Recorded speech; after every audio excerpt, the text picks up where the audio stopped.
We were moving from a 2016 lease from a Subaru Crosstrek, so something similar in that crossover body type.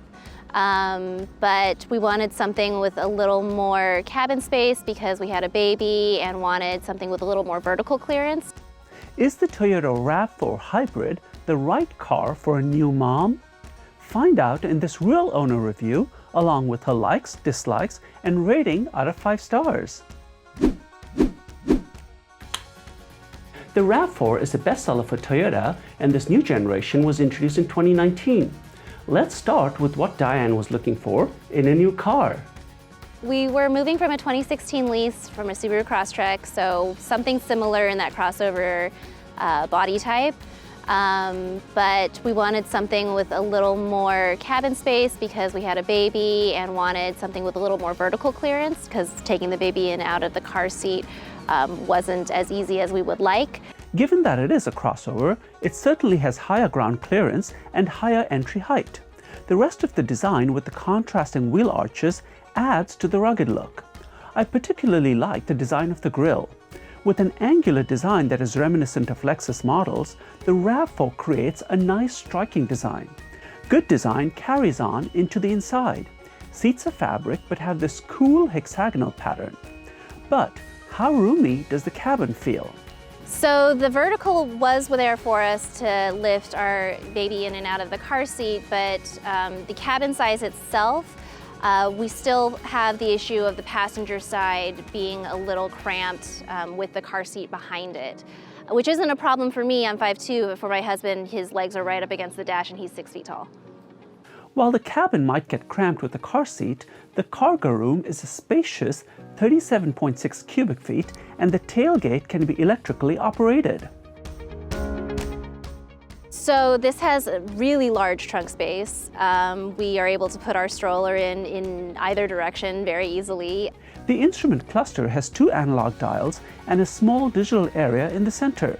The console has a clean design and infotainment is through a 7-inch touchscreen. So in the vertical console, this is something I haven't noticed in very many other cars. Instead of dials, there are buttons.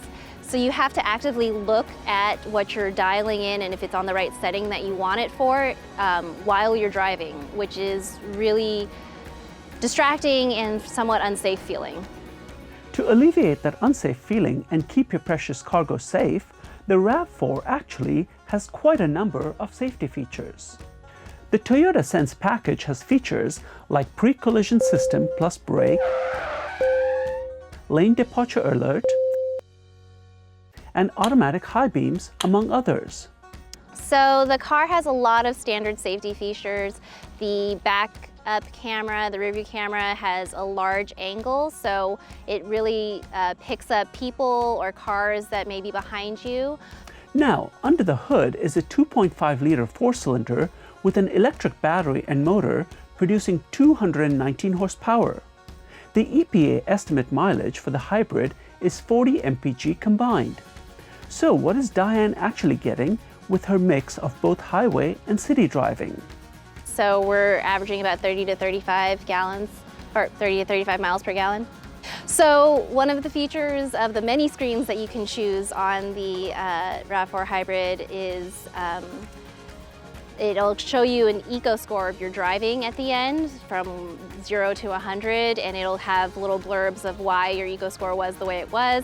And if you wait a little bit, it'll give you a report as to why they scored you the way they did. And so now it's kind of a game between my husband and I of who has the better eco score while driving. The engine is paired to a continuously variable transmission and has drive modes including EV, Eco, and Sport. So, how does it drive? It drives great. It's wonderful with the safety features and everything. Everything works well.